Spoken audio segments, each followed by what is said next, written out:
Good morning aspirants, welcome to the UPSC analyser. तो आज हम डिस्कस करेंगे the Hindu dated 21 August.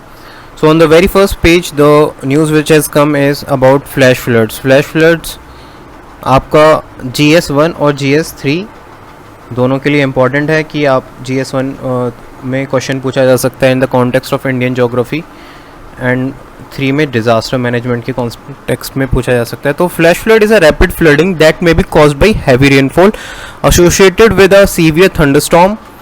Flash flood में जो हैवी रेन का बहुत इम्पॉर्टेंट रोल होता है, क्योंकि फ्लैश फ्लड का मतलब ही यही होता है that with in a few hours आपका एक फ्लड प्लस जो डेब्री होता है वो एक यहाँ पे कैटास्ट्रॉफ क्रिएट कर देता है।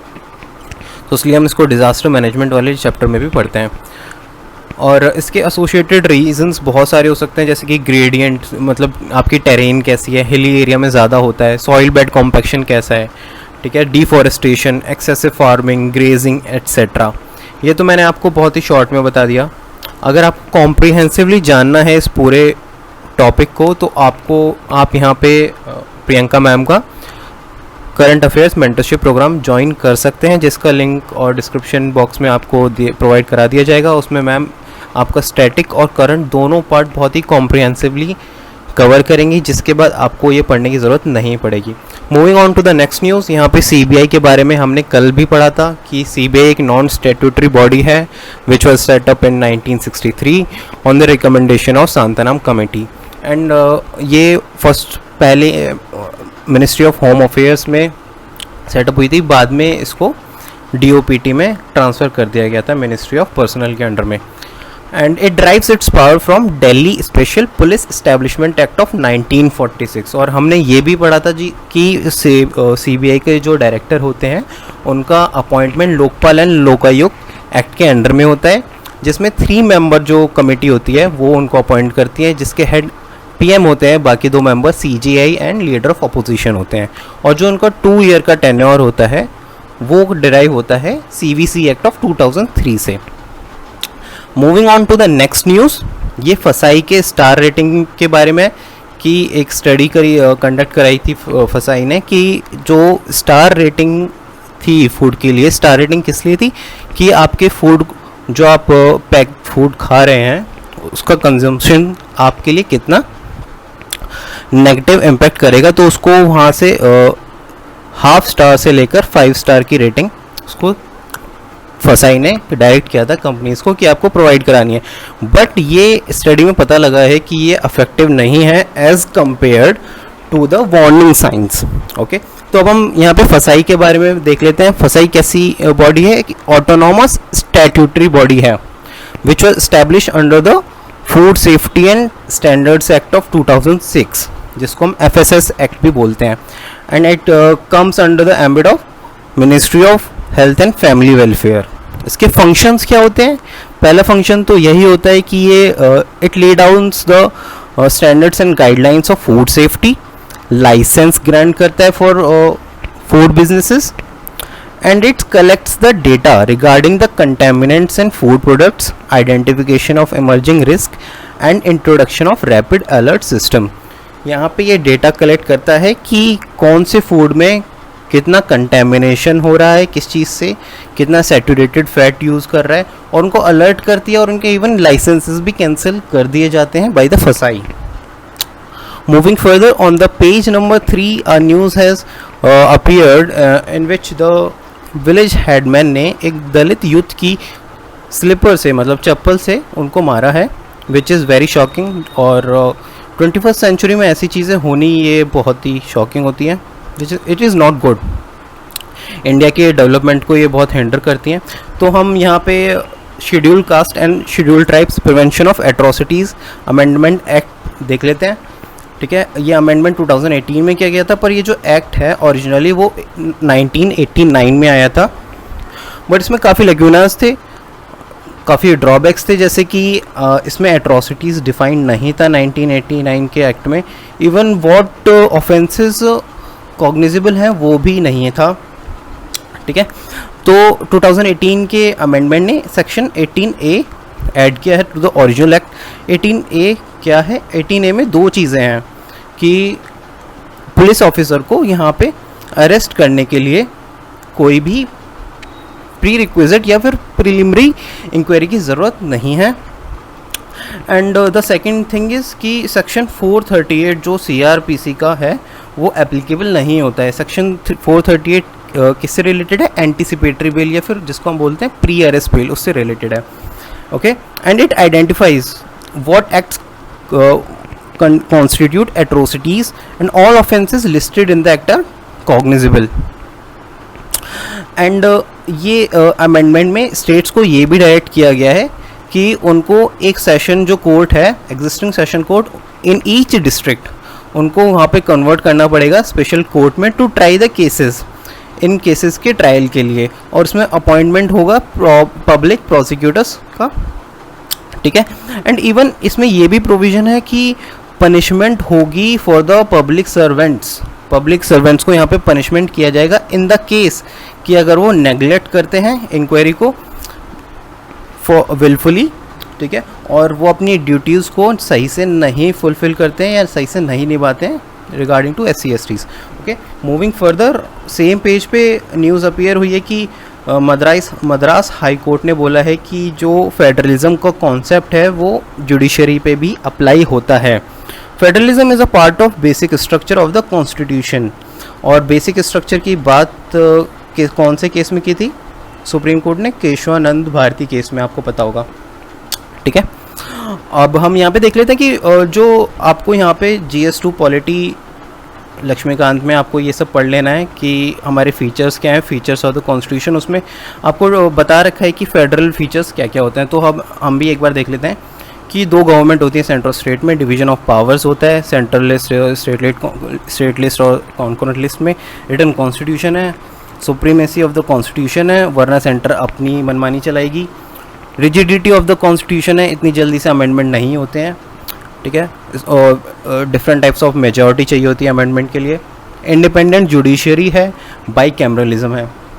Okay, moving further on the page number 6 NCSC की इकाई है। तो NCSC क्या है? National commission for scheduled caste. ये कैसी बॉडी है? कॉन्स्टिट्यूशनल बॉडी है। कौन से आर्टिकल में स्टैब्लिश हुई है? आर्टिकल 338 में ऑफ द कॉन्स्टिट्यूशन। इसमें 5 मेंबर बॉडी होती है जिसमें एक चेयरपर्सन होता है, एक वाइस चेयरपर्सन होता है और 3 अदर मेंबर्स होते हैं। कौन अपॉइंट करता है? प्रेसिडेंट अपॉइंट करता है।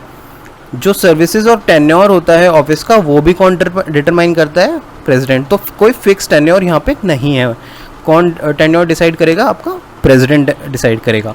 Moving further on the page number 8, यहाँ पे स्पाइस जेट पायलट का लाइसेंस कैंसिल कर दिया है DGCA ने। DGCA क्या है? Directorate general of civil aviation. किसके अंडर में आती है? मिनिस्ट्री ऑफ एविएशन के अंडर में आती है, ठीक है। स्टैट्यूटरी बॉडी है। It was formed under the aircraft amendment bill 2020। Functions क्या है कि it investigates aviation accidents, incidents, maintains all regulations, all issuance of the licences. इसलिए ही उसका लाइसेंस कैंसिल कर दिया है पायलट का। Moving further on the page number 10, यहाँ पे काफ़ी साइंस एंड टेक्नोलॉजी का पेज पे ये न्यूज़ अपीयर हुई है। काफ़ी अच्छा ऑथर ने बताया है कि कैसे एक चाइनीज़ वेरिएंट हमारे इनिशिएटिव को, जो हमारा इनिशिएटिव है कि हम वर्ल्ड के लार्जेस्ट प्रोड्यूसर हैं राइस के और हम अराउंड 150 कंट्रीज़ में एक्सपोर्ट करते हैं, उसको हम कैसे मेंटेन कर सकते हैं, उसको हम कैसे एनहेंस कर सकते हैं। तो लेट्स डिस्कस। तो यहाँ पे स्टार्ट कर रहा है ऑथर ने बताते हुए कि कैसे ग्रीन रेवोल्यूशन जो 1960 में हुआ था उसने इम्प्रूवमेंट मार्क की थी in the yield of the agriculture crops such as rice and wheat. It was based on the use of newly developed HYV, high yielding variety seeds का यूज़ करके हम कैसे डेफिसिट से फूड सरप्लस कंट्री बने थे। Alright, उसके बाद पर यहाँ पे जो HYV सीड्स के साथ हमने फर्टिलाइज़र्स, इरिगेशन, जो केमिकल फर्टिलाइज़र्स और हैवी इरिगेशन और जो केमिकल पेस्टिसाइड्स यूज़ करे थे, उसका नेगेटिव जो इम्पैक्ट है वो हमें आज 50 इयर्स के बाद में अपीयर होना शुरू हुआ। जिसमें क्या होता है कि इरिगेशन, जो हैवी इरिगेशन होता है उसमें हमारा वाटर लॉस होता है, ठीक है, जो हमारी जो ग्राउंड वाटर टेबल होती है वो नीचे चली जाती है। दूसरा इम्पैक्ट किसका होता है, फर्टिलाइज़र का, जैसे कि आपको नाइट्रोफिकेशन पता होगा, नाइट्रोफिकेशन में एल्गी बूम होता है। पेस्टिसाइड्स तो वैसे ही बहुत हार्मफुल होते हैं, ठीक है। तो ये इसके नेगेटिव इम्पैक्ट बताए हैं आगे। उसके बाद यहाँ पे स्ट्रेन ऑन आवर इकोसिस्टम ये समझाया है इन्होंने पूरा, कि ये जो मैंने आपको बताया कि इसको हम कैसे डिफाइन करेंगे, this is a strain on our ecosystem. इसके लिए जो मैंने आपको पूरा समझाया उसका एक क्रक्स है, ठीक है। 40% यील्ड इंक्रीज होगी। तो यहाँ पे जो वे आयताल है, चाइनीज़ फॉर्म है बायोटेक की, उसने रिसर्च पेपर निकाला है द साइंस में जनरल में, कि कैसे जो इनकी एक राइस की एक वैरायटी है, उसका सिंगल जीन जो ऑस्ड्रेबिक आपको नाम याद रखना है, ये बहुत इंपॉर्टेंट है।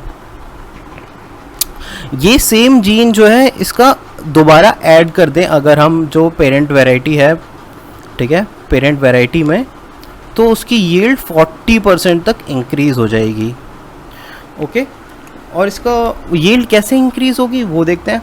It improves the photosynthesis and nitrogen use, speeds up flowering, absorbing nitrogen more efficiently, offering larger and more abundant grains. The change helps the plant absorb more fertilizer, boosts photosynthesis, accelerates flowering.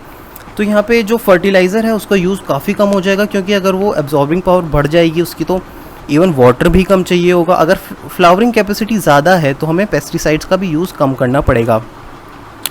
Alright, and India is the world, मैंने आपको बताया कि India की जो India last year ही first number पे पहुंच गया था, ठीक है, स्टेप अप कर गया था as the world's largest exporter of rice. Second नंबर पे आपका वियतनाम है, ठीक है। तो हमने 18.7 million metric tons of rice export किया था टू ओवर 150 कंट्रीज़। ये एक फैक्ट है प्रीलिम्स के लिए, जो आप इवन मेंस में भी आप यूज़ कर सकते हो। तो यहाँ पे जीन मॉड्यूलेशन टेक्नोलॉजी का यूज़ हुआ है। जीन मॉड्यूलेशन और जीन मॉडिफिकेशन में फ़र्क हम देख लेते हैं कि जो जीन मॉड्यूलेशन है उसमें सेम पेरेंट का सेम जीन दोबारा इंट्रोड्यूस कराया जाता है, ऐड किया जाता है, कोई फॉरेन जीन नहीं यहाँ पे आता है। और जबकि जो जेनेटिक मॉडिफिकेशन में जो होता है उसमें दूसरी वैरायटी का जीन इंट्रोड्यूस कराते हैं to the parent, okay, parent variety. तो यहाँ पे फिर आगे ऑथर ने बताया है कि कैसे इंडिया में सारी क्रॉप्स अलाउड नहीं है, जीएमओ क्रॉप्स अलाउड नहीं है। तो इसलिए हमारा जो जीन मॉड्यूलेशन वाला कॉन्सेप्ट है ये हमारे लिए काफ़ी इम्पॉर्टेंट हो जाएगा। India has exempted crops with certain kinds of genetic modification from regulation previously imposed on commercialization of genetically modified crops. For example, BT cotton involves the transfer of gene from bacterium called Bacillus thuringiensis to be transferred from normal cotton. ये आपका GMO का example है, ठीक है। आगे further author ने बताया है कि कैसे हम जो है हमारा इनिशिएटिव है वर्ल्ड का लार्जेस्ट एक्सपोर्टर बने रहने का, उसको हम कैसे जो मिनिस्ट्री ऑफ एग्रीकल्चर है वो डिपार्टमेंट ऑफ बायोटेक्नोलॉजी के साथ मिलके and with the help of the nutritionist from Indian council of medical research ICMR से इसको हम फर्दर रिसर्च कर सकते हैं, ऑगमेंट कर सकते हैं रिसर्च को, और हम हेल्प कर सकते हैं फार्मर्स को और इंडिया को भी to reach the new heights of the as the rice exporter. Moving further on to the page number 12, यहाँ पर ज़ैपोरिज़िया के बारे में न्यूज़ है। ज़ैपोरिज़िया कहाँ पर है? आपका न्यूक्लियर पावर प्लांट है। कहाँ पर लोकेटेड है ये? It is located on the bank of the Dnieper river, just 200 kilometres away from the Donbas region. Donbas region separatist forces से ये ऑक्यूपाइड है, जो कि सपोर्ट करते हैं रशिया को, इसलिए न्यूज़ में है। और आपको नाइपर रिवर की भी लोकेशन पता लग गई है यहाँ पे। और ये एक न्यूक्लियर पावर प्लांट है, मैंने आपको बता दिया। यहाँ पे और न्यूक्लियर पावर प्लांट कौन कौन से हैं? Rivne, Khmelnytskyi, south Ukraine, Chernobyl close हो चुका है with because of the disaster. तो ये एक न्यूक्लियर पावर प्लांट है। कैसा न्यूक्लियर पावर प्लांट है? लाइट वाटर रिएक्टर यूज़ करता है ये। Light water reactor power plant है, तो light water reactor power plant में ऑर्डिनरी H2O यूज़ होगा as moderator and coolant, and it is the largest nuclear power plant of the Europe. ये भी एक फैक्ट है। जो आपको पता होना चाहिए। यहाँ पे हम PYQ एक देख लेते हैं। The function of heavy water in the nuclear reactor is to, इसका सही राइट आंसर होगा to slow down the speed of the neutrons. Right, moving on further on the page number 13, यहाँ पे बिजनेस पेज पे green hydrogen के बारे में आया था, तो मैंने सोचा कि आपको सारे हाइड्रोजन बता देता हूँ। Green hydrogen is produced by the electrolysis of the water using renewable energy and as a lower carbon footprint. किससे बनाते हैं? Electrolysis of the water. And the brown hydrogen is produced using coal, grey hydrogen is produced from natural gas, even the blue hydrogen is produce from natural gas. अब बोलेंगे, आप सोचेंगे कि इसमें difference क्या है, तो इसमें डिफरेंस ये है कि brown hydrogen and grey hydrogen में जो एमिशंस होते हैं वो हम एयर में रिलीज़ कर देते हैं, बट जो ब्लू हाइड्रोजन में बनाते वक्त जो एमिशंस होते हैं वो हम एयर में रिलीज़ नहीं करते हैं, तो यही एक डिफरेंस है। Last news which has appeared on the page number 15 is INS Vikrant. INS Vikrant के बारे में आपको ये 2 फैक्ट पता होने चाहिए कि इंडिया का फर्स्ट इंडिजीनियस है, ठीक है, हमने बनाया है, मतलब इंडिजीनियस मतलब इंडिया टेक्नोलॉजी के थ्रू बनाया ये एयरक्राफ्ट। दूसरा पॉइंट है कि ये एयरक्राफ्ट कैरियर है, ये एयरक्राफ्ट कैरियर, ये रनवे देख रहे हैं आपको, ये एयरक्राफ्ट कैरियर है। तो that's it for today. And आपको अगर प्रियंका मैम का मेंटरशिप प्रोग्राम ज्वाइन करना है तो मैंने लिंक डाल दिया है आपका डिस्क्रिप्शन बॉक्स में, आप प्लीज़ उसको ज्वाइन कर सकते हैं। मैंने तो आपको बहुत ही शॉर्ट में, ब्रीफ में आपको कवर कराया है, मैम आपको बहुत कॉम्प्रिहेंसिवली कवर कराएंगी, जिसके बाद आपको कोई भी मंथली कंपाइलेशन, कोई भी PDF, कोई भी कोचिंग, कुछ भी लेने की ज़रूरत नहीं है, आपको बस उतना ही पढ़ना है। एंड आपका static from the perspective of prelims and mains दोनों क्लियर हो जाएगा। All right, thank you and have a nice day.